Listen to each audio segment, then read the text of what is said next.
Vous venez de la Cour des comptes, François Ekal, et aujourd'hui, il y a, pour la première fois dans l'histoire de l'institution, Oui. une femme, une jeune femme de 40 ans, Amélie de Montchalin, première présidente de la Cour des comptes. C'est aussi la première fois qu'un ministre du budget passe directement de Bercy à la rue Cambon. Quelle analyse ça vous inspire ? Alors d'abord, je crois, et c'est assez largement reconnu par tous les observateurs, que d'un point de vue personnel, elle a beaucoup de qualités pour remplir ce poste. Elle a une véritable maîtrise technique des finances publiques. Elle maîtrise les sujets budgétaires. Aucun doute là-dessus. Elle est, paraît-il, une grande bosseuse. Elle a un certain sens de la communication. Donc c'est une femme. Elle a une fibre économique aussi, même si un agrégé d'économie vous dira que le diplôme d'HEC, c'est pas un diplôme d'économie. Mais quand même un peu plus économiste que juriste, ce qui est pas si mal. Voilà. Donc elle a beaucoup de qualités. C'est bien d'avoir une économiste. Oui, parce que la Cour des comptes cherche. Traditionnellement, la Cour des comptes est quand même surtout composée de juristes. Donc une juridiction. C'est une juridiction, c'est normal. Enfin bon, financière, mais juridiction quand même. Mais la partie strictement juridictionnelle de son activité, c'est moins de 10% de son activité. C'est la raison pour laquelle nous portons la robe. Voilà, nous sommes inamovibles. Voilà.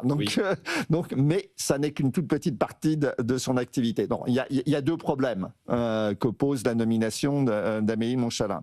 Le premier, c'est en effet son âge. Pas parce qu'elle est jeune, mais parce qu'elle est inamovible. Alors, il faut revenir sur ça, expliquer, François, effectivement. Elle est magistrate, donc à partir de ce moment-là, elle ne peut changer de fonction que si elle est d'accord. Et comme on ne peut pas lui proposer une autre fonction à la Cour que d'être première présidente, eh bien, elle est première présidente, potentiellement jusqu'à l'âge limite de départ. Voilà. Et tous les fonctionnaires ont un âge limite qui est, alors suivant le nombre d'enfants, c'est 67, 68, 69. Grosso modo, elle est là pour 28 ans, sauf si elle-même, elle s'en va. Donc c'est un problème parce que évidemment, au bout de 10 ans, vous commencez à vous encrouter. Oui. Voilà. Il y a eu des précédents. Jusqu'à présent, le record, c'est 23 ans, premier président de la Cour. Ah oui, tout de même. Oui, mais aujourd'hui, bon, ça, c'est plus vraiment d'époque. Je crois que c'était entre les deux guerres. Enfin voilà, bon, c'est une époque où la Cour des comptes avait un peu moins d'importance, je dirais. Mais aujourd'hui, c'est quand même fâcheux. Moi, si j'étais à sa place, personne ne peut l'y obliger, mais je m'engagerais dès aujourd'hui à partir au bout de, mettons, 10 ans. 10 ans, Migaud a fait 10 ans. Bon, voilà, donc 10 ans, pourquoi pas. Après, voilà, elle en est totalement libre, mais je pense que et ça... Voilà. Et il est parti. Il est parti parce qu'il est parti volontairement parce qu'il a été parce qu'il n'y avait pas une question de limite d'âge avec Didier Migaud. Migaud, je ne sais plus tout d'un coup si c'était la limite d'âge.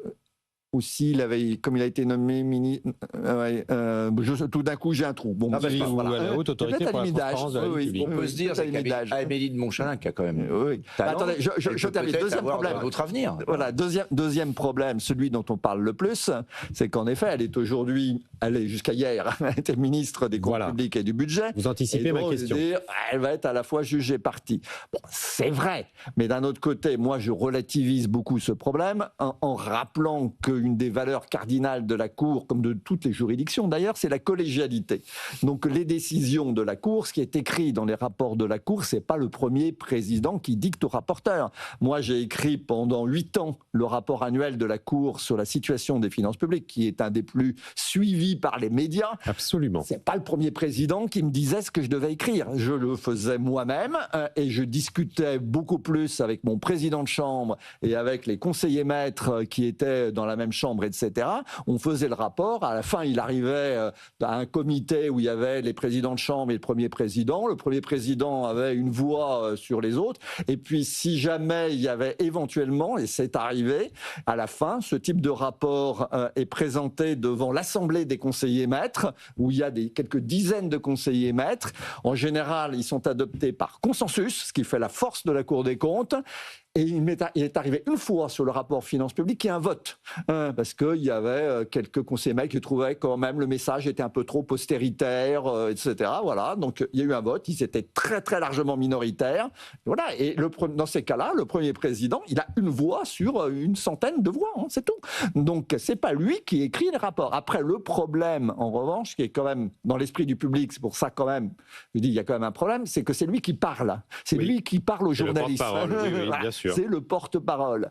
Donc, alors, normalement, il ne dit que ce qu'il y a dans les rapports. Il ne va pas plus loin. Après, quand vous êtes sur un plateau télé face à un journaliste qui vous presse de questions, qui essaye de vous faire dire ce que vous n'avez pas envie de dire, parfois vous dérapez un peu, et voilà. Et donc là, en effet, en termes de communication, il peut y avoir un problème. Maintenant, le premier président n'est pas obligé de parler lui-même. Il peut très bien déléguer au président de chambre, la chambre dans laquelle le rapport a été établi. Il peut très bien demander au président de chambre d'aller le présenter à la presse ou d'aller le présenter à la commission des finances de l'Assemblée. C'est tout à fait possible. À sa place, peut-être que je ferais, en effet, je demanderais à la présidente de la première chambre d'aller présenter le rapport sur les comptes de l'État, le rapport sur les finances publiques, et pour répondre aux questions de la presse. Ou l'intérêt peut-être aussi d'avoir un premier ou une première présidente rompue à l'exercice de la communication. Bien sûr. Après, on peut très bien dire que de toute façon, le budget de l'année dernière, peut-être se déporter de l'année dernière. Voilà, c'est ça. C'était pas. Si probablement. Elle-même, si elle avait elle-même personnellement pu avoir toutes les manettes en main pour construire le budget de 2026, elle aurait peut-être fait quelque chose de totalement différent. Non, mais on peut se dire qu'elle va se déporter. Enfin, moi, ça me semble l'évidence. Je crois que pour son premier jour, elle va voir le comité de déontologie, je crois. Voilà. Mais de toute façon, d'ailleurs, je dirais le discours de la Cour, à la fois sur le budget, sur les comptes de 2025 et le budget de 2026, il est déjà fait. Le rapport sur les finances publiques, il a été présenté la semaine dernière. Donc, je dirais que quasiment tout est déjà dit dans ce rapport. Ça posera un problème seulement sur ce budget-là. Après, on n'en parlera plus. Puis après, on n'en parlera plus. Voilà. Non, puis, le rôle de la Cour des comptes, il ne faut pas le limiter. C'est très intéressant. Il y a toujours des rapports et c'est une mine d'informations pour les journalistes. Et donc, moi, je suis assez d'accord avec ce qu'a dit. Elle peut se déporter. Et même si elle ne le faisait pas, de toute façon, elle pourrait dire que c'est pas son budget, c'est pas forcément son budget idéal, comme ça a été dit.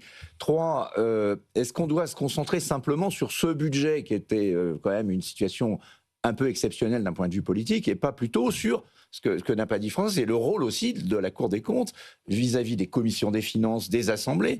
Moi, je me souviens de la LOLF, cette fameuse loi organique relative aux lois de finances, où on demandait qu'il y ait vraiment beaucoup plus de travail.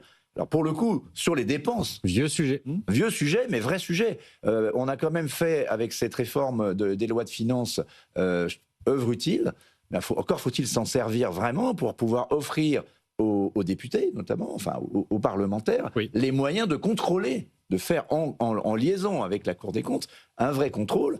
Au service de quoi ? De l'efficacité de l'État, de voir les dépenses inutiles. Ils ont des moyens de le faire. Donc peut-être ça pourrait être intéressant, cette expérience parlementaire, ce budget du Parlement sur lequel Amélie de Montchalin a été finalement l'une des premières, à ne pas avoir été effectivement à faire un budget de l'exécutif, mais à faire une vraie négociation, chercher des compromis.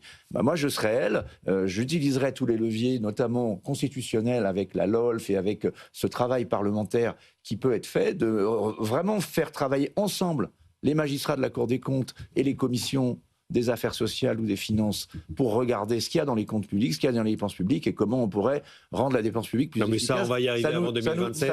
Ça nous changera un peu, pour une fois. Alors, c'est moins sexy, même pour nous, les journalistes, parfois, parce que c'est du long terme, mais à l'intérieur de tout ça, il y a quand même beaucoup à faire. Est-ce que c'est possible avant 2027, François? Oui, mais déjà, ça fait depuis la LOLF, c'est-à-dire maintenant, ça va faire 25 ans. 25 ans.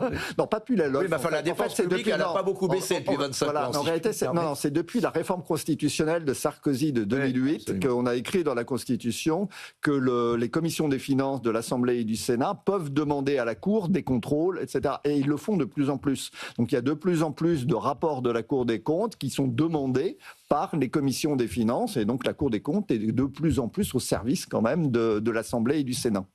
Bon. Dernier sujet, il nous reste 1 minute. Allez, il est 10h53. Vous êtes toujours en direct sur BFM Business, c'est les experts. Quelle implication des entreprises dans les municipales? Il y a eu des propositions. Bon, les municipales, elles tardent un peu à monter en puissance dans la campagne. Je rappelle que c'est le 15 et le 22 mars. N'oubliez pas d'aller voter. Philippe, allez, je me tourne vers vous. La CPME et le MEDEF ont publié quelques propositions. Est-ce que c'est le rôle des chefs d'entreprise de s'engager comme ça dans une campagne municipale? Je crois que, bien sûr, à l'évidence, puisque aujourd'hui c'est vraiment le sujet de proximité. Les premiers investisseurs, c'est quand même les collectivités locales. Ça se passe dans les régions, dans les villes, dans les intercommunalités. 2/3 de l'investissement public. Là, le MEDEF, je voyais, a fait récemment... c'est le président du MEDEF qui parle à la tribune dimanche. Les municipales, premier scrutin économique du pays. Donc ils ont raison de s'impliquer pour dire que il s'agit, il y a des enjeux démocratiques, il y a des enjeux de la sécurité, il y a plein d'enjeux, mais il ne faut pas oublier l'enjeu économique, réindustrialisation. derrière réindustrialisation, ce que disent le BDF, la CPME, c'est attractivité des villes et des territoires pour pouvoir s'y implanter. Alors il y a un peu de fiscalité là-dedans, hein, taxes foncières, toutes les aides qu'on peut obtenir au niveau local. Et puis il y a le logement.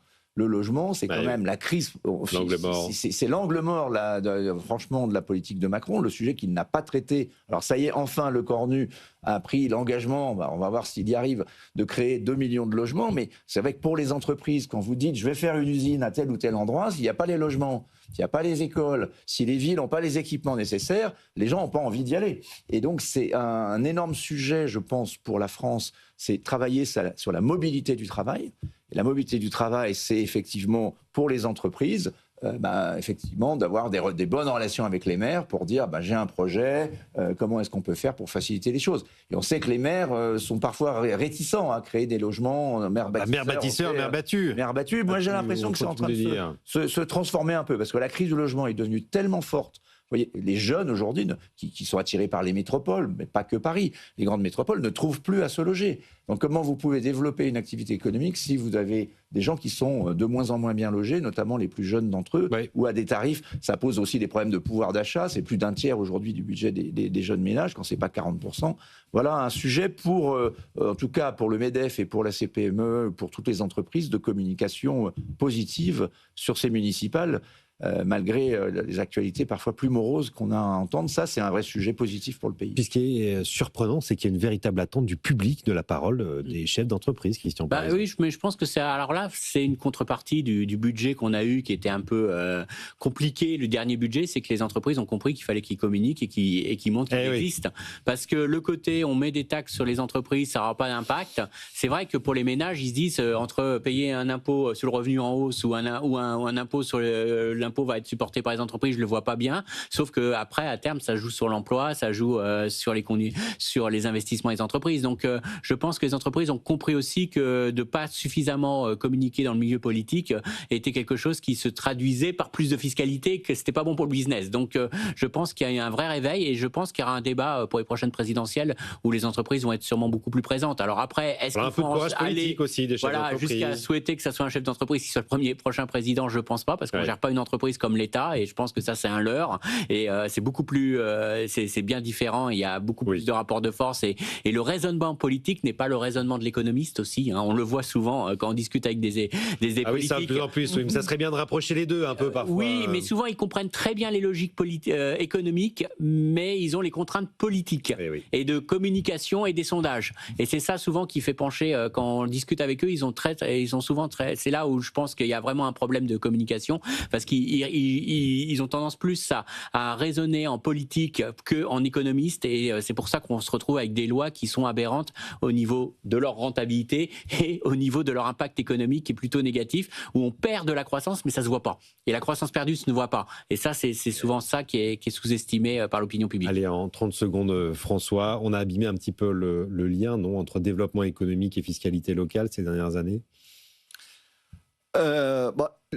Pour répondre à ces questions, les entreprises ont raison quand même de s'intéresser au vote, aux élections municipales, parce que quand même le principal impôt, si on prend le bloc communal, c'est-à-dire les communes et les intercommunalités, la principale ressource de ce bloc communal, c'est la taxe foncière. Et la taxe foncière, elle est payée par les ménages et par les entreprises. Et parmi les autres impôts, il y a la cotisation foncière des entreprises. On oublie souvent que les entreprises payent 2 impôts fonciers, la taxe foncière et la cotisation foncière. La différence, il y a les deux, il y a la taxe foncière et la CFE. Il y a les deux. La différence étant la même qu'entre taxe foncière et taxe d'habitation pour les ménages. Il y en a un qui est payé par le propriétaire et l'autre qui est payé par l'occupant.